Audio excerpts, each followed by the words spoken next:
Witam, Perkun, 11 kwietnia 2023 roku. Analiza i typy na Eurojackpot. Rozpoczynam od spojrzenia na mapę losowań. Sprawdzenia, jak poprzednie numery wchodziły. I przechodzę do pierwszej z moich metod, metody tabeli pewniaków. Najmocniejszą w tabeli pewniaków jest liczba 20, mająca odległość 39 braku wylosowania danej pozycji.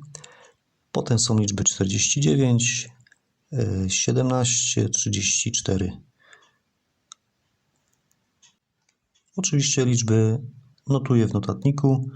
Będę do nich podchodził przy kolejnej metodzie typowania związanej z zakresami losowań w tak zwanej metodzie zagęszczonych pozycji liczb. Zaczynam od zakresu dla 30 losowań. Sprawdzam sobie sposób graficzny wchodzenia kolejnych pozycji liczb. Oczywiście na każdej pozycji jest określona liczba. Pozycje są zmienne, dlatego każdorazowo ta tabela jest aktualizowana niejako od początku. Sprawdzam sobie występowania pozycji liczb w tabeli zimnej, jak i w tabeli gorącej.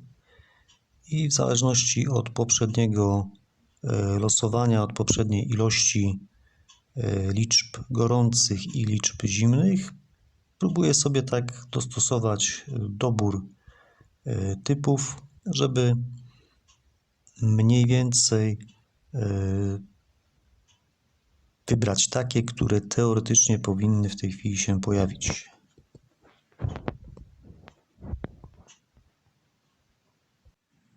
Podobnej analizy dokonuję dla każdego zakresu osobno, czyli także dla zakresu 100 losowań i zakresu wszystkich losowań. Zwracam uwagę szczególnie na liczby tak zwane zagęszczone, czyli te, które mają najwyższe odległości, tak jak liczba na przykład 29 w kilku zakresach ma rekordowe odległości, rekordowy brak wystąpienia.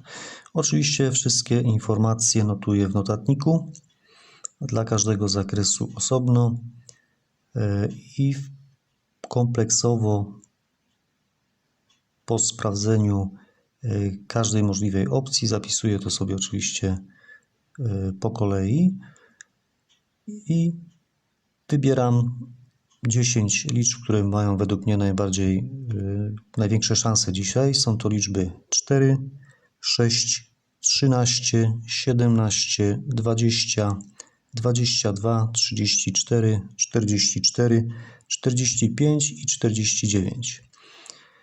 Liczby dodatkowe. Liczbami dodatkowymi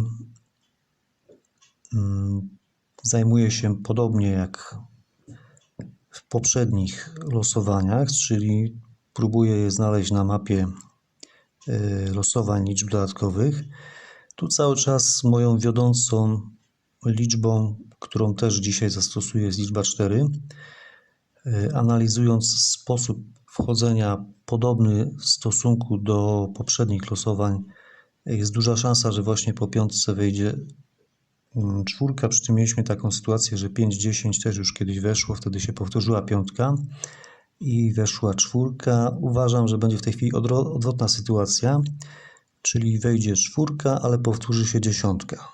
Czyli zastosuję tę samą parę liczb 4, 10 jako liczby dodatkowe. Tak więc tak dzisiaj wyglądają moje propozycje. Życzę powodzenia i dziękuję.